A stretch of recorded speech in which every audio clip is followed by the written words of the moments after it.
जय हिंद दोस्तों।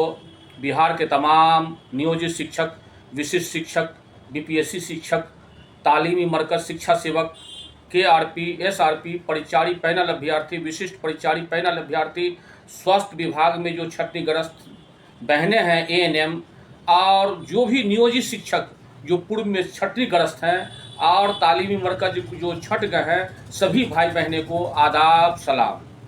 दोस्तों, आज मैं आप सभी के लिए खबर लेकर के आया हूं, लेकिन नियोजित शिक्षकों के लिए एक बहुत दुखद समाचार है, मैं आपको भी बताने जा रहा हूं। मैं सबसे पहले नियोजित शिक्षकों के बारे में बता रहा हूं, क्योंकि उसके नौकरी में खतरे की घंटी बजने लगी है। क्यों? आपको मालूम होना चाहिए, चूँकि पटना उच्च न्यायालय जो है, न्यायालय में जो भी आदमी जाएगा केस करने के लिए उसका सुनेगा जी।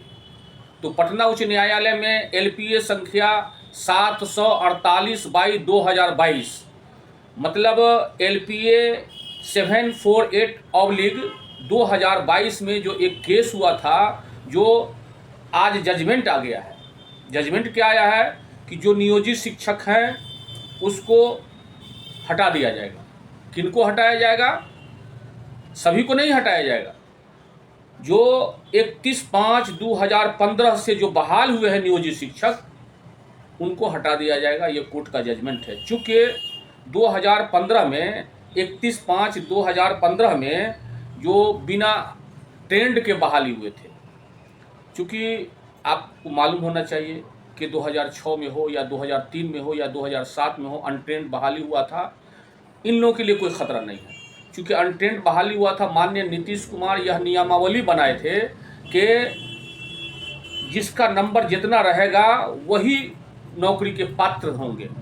तो नंबर बेसिस पर बहाल हुआ। अब बहाल होने के बाद जो है ट्रेनिंग लिया गया सबको, सब लोग ट्रेंड हो गए।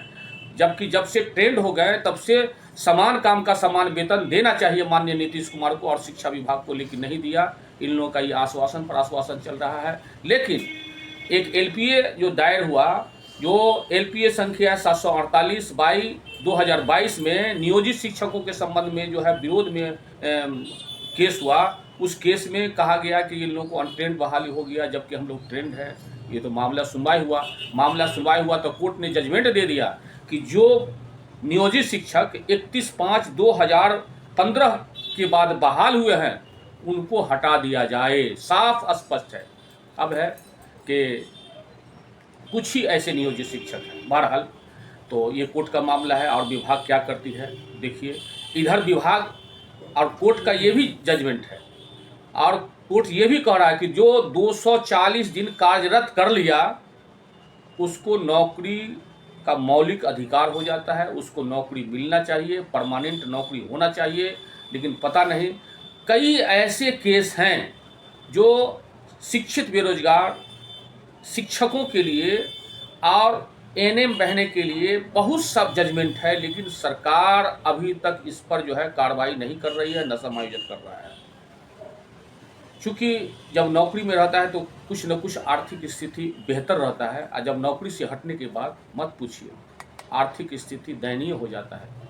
जिसके बदन में, जिसके कुव्वत में, जिसको आर्थिक मजबूत रहेगा वो लड़ेगा, और जिसका कमज़ोर है वो कमज़ोर को देखने वाला कोई नहीं है। माननीय नीतीश कुमार ये लॉ बनाया कि तालीमी मरकज शिक्षा सेवक, ये पिछड़ा, अति पिछड़ा ओबीसी के लिए बहाली हुआ। ये लॉ है, सरकार ही का पत्रांक दिनांक के अंतर्गत बहाली हुआ। लेकिन कुछ लोग चले गए, भारतीय संविधान की धारा 14-16 के अंतर्गत केस किए, और केस जो है जजमेंट हो गया कि इन लोगों का बहाली अवैध है। लेकिन लास्ट में लिख दिया कोर्ट ने कि इन लोगों को नहीं हटाया जाए, बल्कि जो लोग अपर कास्ट में जो छटनीग्रस्त हो गए हैं और यह लोग बहाल हैं, दोनों को बहाल किया जाए। ये तो जजमेंट हो गया। अब देखिए, आश्वासन है कि अगस्त में बहाल हो जाएगा। दोस्तों, आप हमारे इस वीडियो को ज़्यादा से ज़्यादा शेयर कीजिए। दूसरी बात, मैं बारहा कह रहा हूँ कि सरकार परिचारी, विशिष्ट परिचारी पैनल अभ्यर्थी, इसको यथाशीघ्र समायोजन करे, क्योंकि बहुत से लोग ऐसे हैं जिनका उम्र समाप्त हो गया है। अब जो 2011 में जिसका एज जो है 35 वर्ष था, अति पिछड़ा, और उन लोगों का जो एज तो एक्सपायर हो गया, ख़त्म हो गया, उसको नौकरी होगा नहीं। अभी भी सरकार ज्वाइनिंग लेटर दे तो कोई नौकरी करेगा 2 साल, कोई 5 साल, कोई 10 साल, क्योंकि पैनल बना दिया है। सरकार को इस तरह से नहीं करना चाहिए। रायन फैमिली चैनल गुजारिश करता है माननीय नीतीश कुमार बिहार के मुख्यमंत्री को कि इन लोगों को समायोजन कीजिए। जिस तरह से परिचारी पैनल अभ्यर्थी है और विशिष्ट परिचारी पैनल अभ्यर्थी है, SRP, KRP को सम्मानजनक वेतन दीजिए, सम्मानजनक मानदेय दीजिए। और इस तरह से लॉलीपॉप से नहीं होगा। रसोईया का 1650 से 3300 कर दिए हैं। कौन बड़ी बात है? 3300 में कोई भर महीना खा नहीं सकता है महोदय। आप देखिए, ये लोग गरीब शोषित हो रहे हैं। आप कचहरी सचिव को मात्र 6000 रुपया दे रहे हैं, विगत करीब 10 वर्ष से भी दे रहे हैं, लेकिन इन लोगों को जो है कम से कम जो है 30,000 रुपया दीजिए। सम्मानजनक KRP को भी जो है मात्र 10,000 रुपया मिल रहा है। ये कैसे होगा? यह लोग शोषित हो रहा है।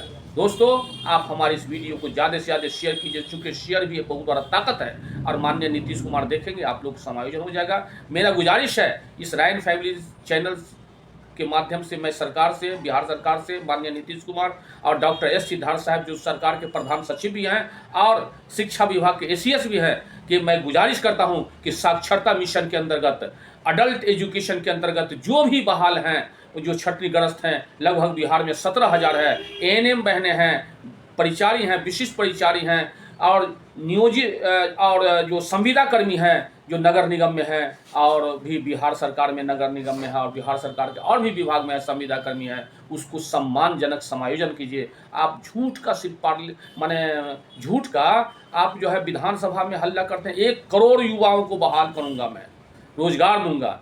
ये सरासर गलत है। ये आपके झांसे में आवाम नहीं आने वाला है।